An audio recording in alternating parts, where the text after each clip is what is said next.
In the beginning, there's this piece, done in 2012. Turquoise Dashan commissioned it for the sculpture show she curated at SAIC called Plural Zone. Proposal for Self-Ascension, the space of a handshake, is a promise of a range of ideas around symmetry, a concept that I've been working on for quite some time, but never seemed to have touched the sense of it. Or more accurately, I have not been able to find the true representation of symmetry, one that will enact in physical space the ideal equivalence between two entities. The definition given by the Oxford Dictionary is simple. Symmetry, noun, the quality of being made up of exactly similar parts facing each other or around an axis. So I started by creating a simple process of mirroring. The two staircases, 3 by 4, each step 1 foot high, face each other. Each step is a mirror image of the previous step, only in stacking. This is what we obtain. The symmetry that I truly strive for is the materialization of this numerical system to the ideological system of political equality and social reciprocity. From this experiment, I came to the conclusion that either absolute symmetry does not exist, or everything is absolutely symmetrical wherever you draw a line. In our history, in our syntax, in our mathematical models, and philosophical ones, we already have examples of what I would term other symmetries.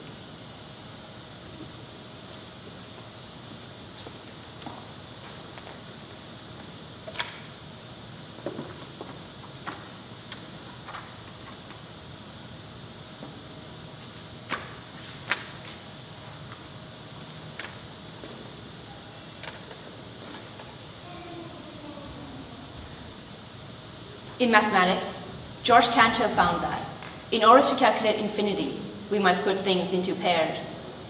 When two sets are the same size, namely, when their elements can be put into one-to-one correspondence.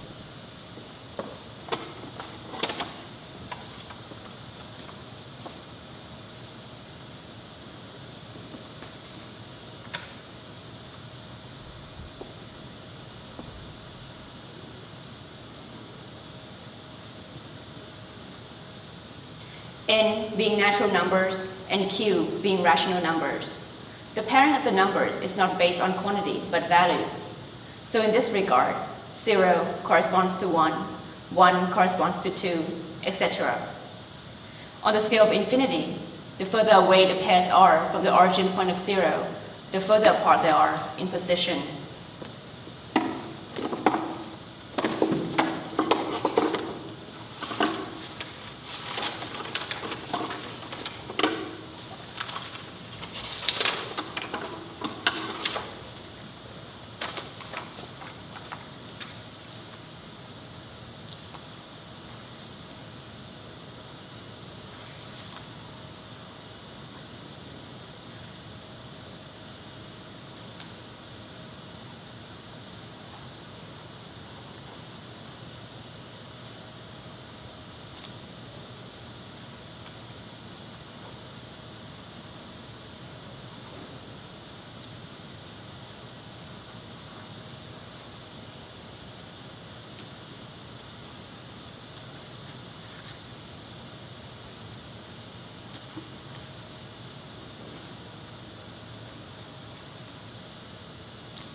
It is not uncommon for certain pairs to get lost and switch positions.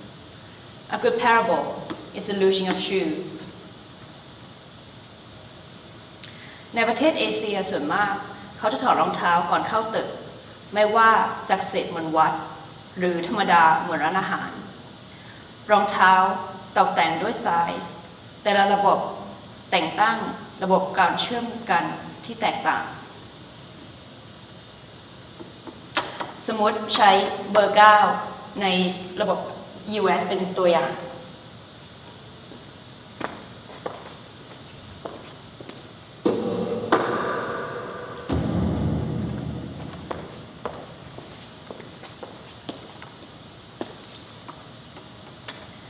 There are infinite pairs of shoes that fit in the size 9. So when one exits a restaurant and mistakes another size 9 pair of shoes of similar appearance, one switches the position of the original pair with a new pair, but the quantity on the infinity scale remains the same, because both pairs possess the same value, which is to belong to the set of size 9.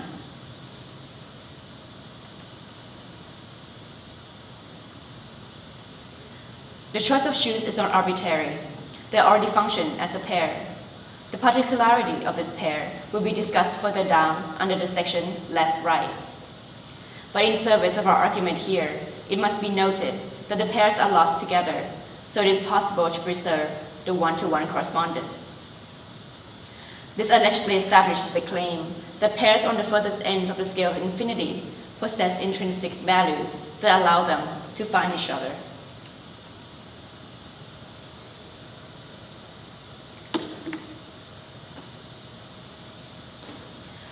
One of the leading contributions of Proposal for Self-Ascension, the Space of a Handshake, is that it renounces the symmetry of a mirror image in favor of one based on a reciprocal act. In all relations, it is possible to draw a line of symmetry, whether based on family, partnership, commerce, or constitution. What is important is that the two oppositions possess the same value and revolves around the same central axis, defined through mutual agreement. At the Museum of Contemporary Art in Tucson, Arizona, this serves as a space of engagement, crowning the legal union of two people.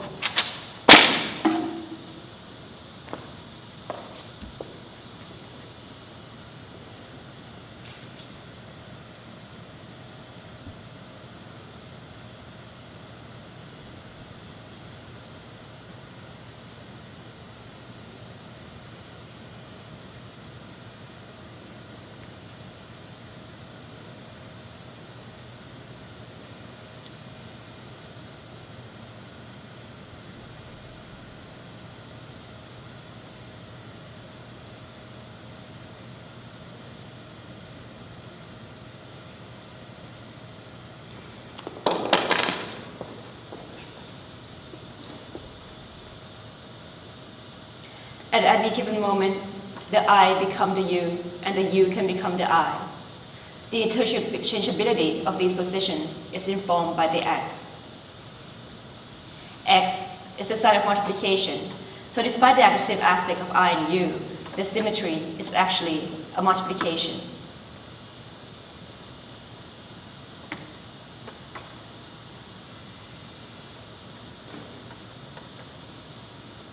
You corresponds to not I, and I corresponds to not you. Between the I and the you, and the not I and the not you, is a multitude.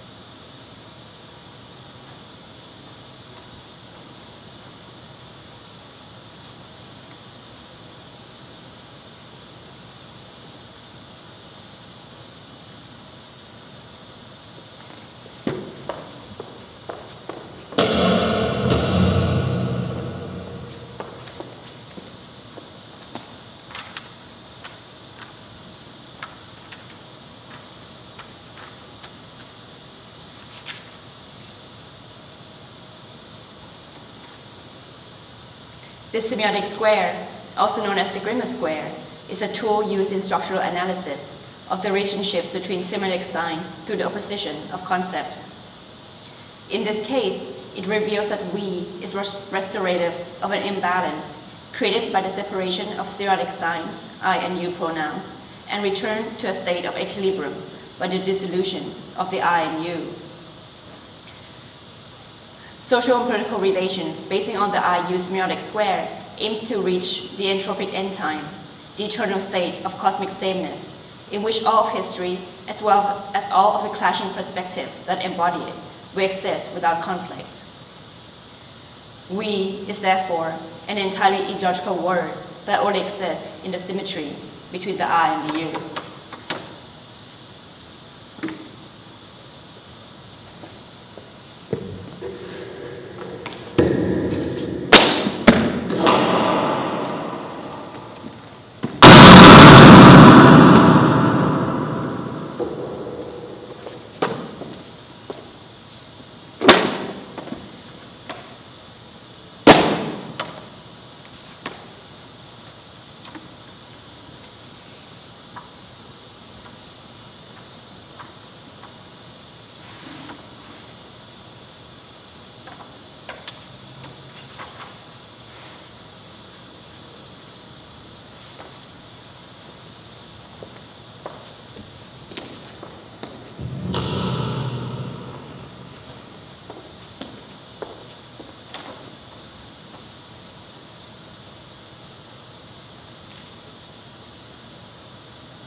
Let us examine closely the constitution of the word we itself.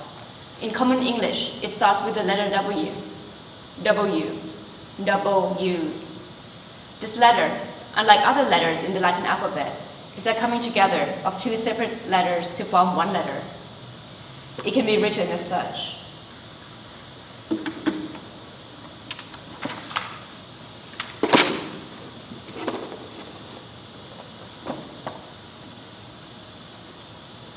The W is thus formed by another subset of a symmetric square, the additive of U plus U and V plus V, and a multiplication of upside-down V's and upright V's.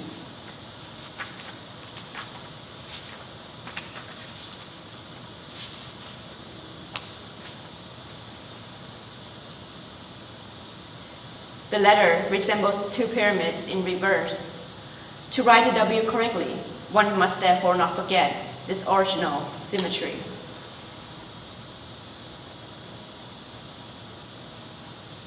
The surface of the pyramids of ancient Egypt are shaped to resemble the rays of the sun. Unlike their Mesoamerican counterparts, the ziggurats, the surface of the Egyptian pyramid is sloped and smooth.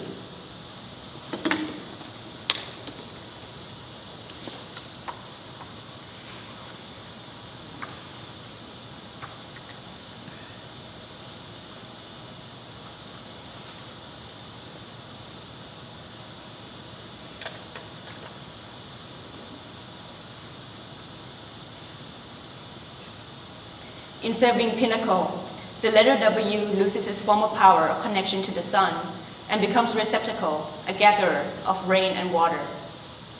Between 1350 and 1321 BCE, the invention of the vertical kiln allowed for the creation of amphorae with tapered ends.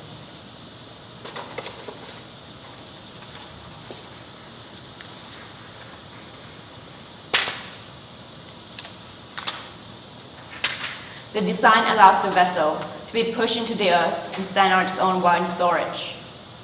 The letter W multiplies its own symmetry to the elements of sky, sun, water, and earth.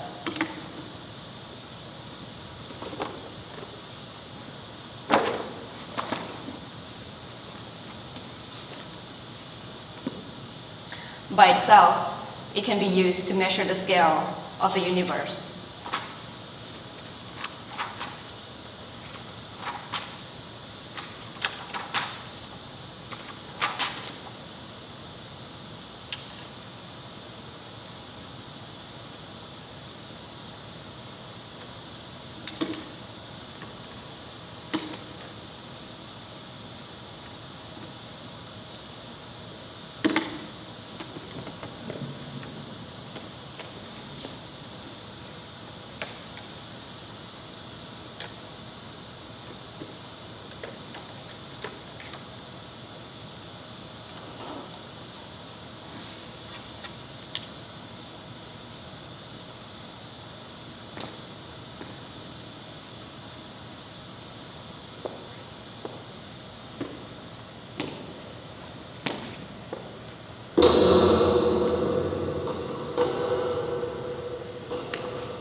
The expanded ontology of these examples of symmetry made me realize that what I needed to understand symmetry was not a mirror, but a two-way mirror. The insertion of the two-way mirror reveals this reality.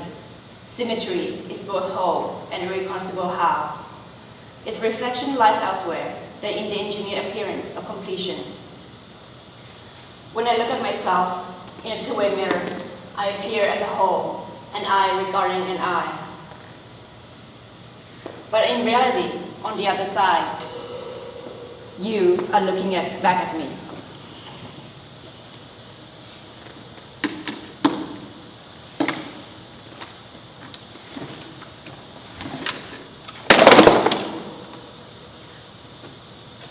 Sometimes, the I and you are so similar, it is hard to tell which is reflection and which is glass.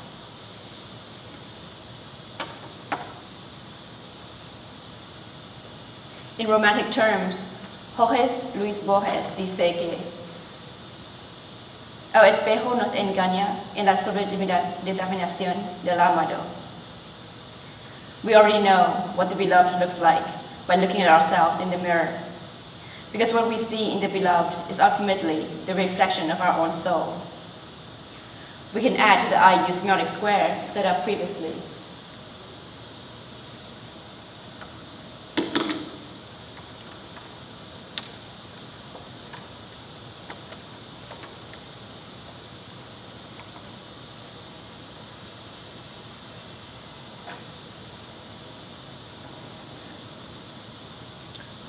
The products of the I and not I, and you and not you, are body and soul.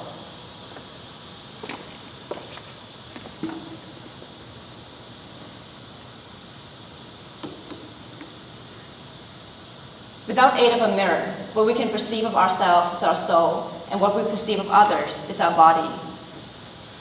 When we recognize the beloved, what we can see is our soul reflected in that body. The two-way mirror, in this regard, allows us to see both body and soul at once.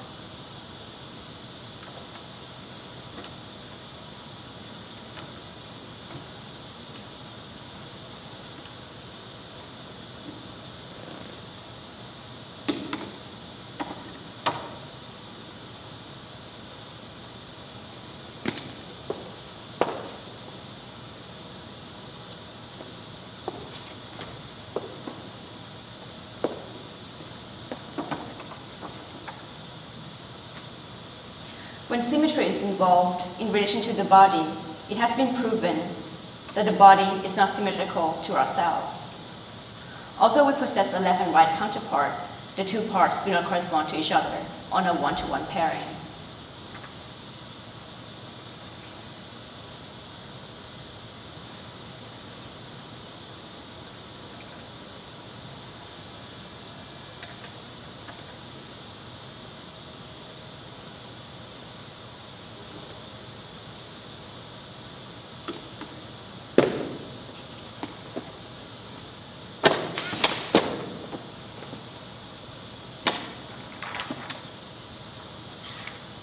Because symmetry between left and right cannot be applied to our own body, it requires another person in order to complete it.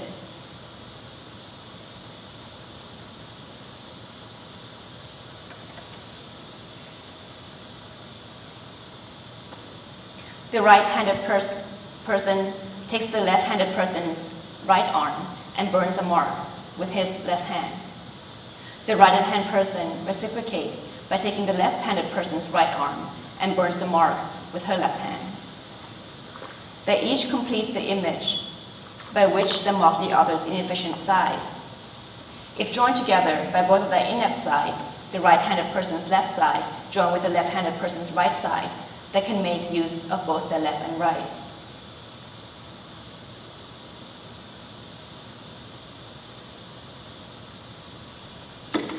Ce diagramme est évocateur du mythe de l'androgyne.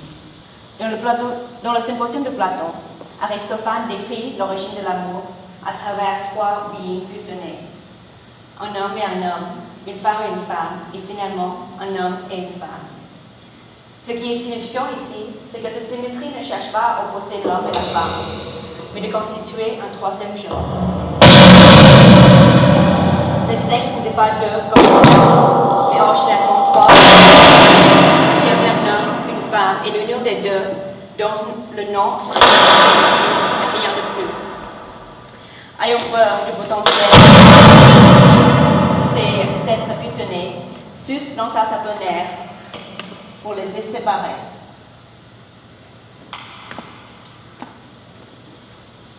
The kid is free to circulate between these two positions of he, not he, and she, not she, and explore the interchangeability of these positions. The androgyne is a negative product of the kid's explorations. On the I in U semiotic square, its position corresponds to the they, a pronoun that is based on exclusion, but also neutrality. The androgyne, in this sense, functions like the W, for only it has the capacity to measure up to the scale of the universe.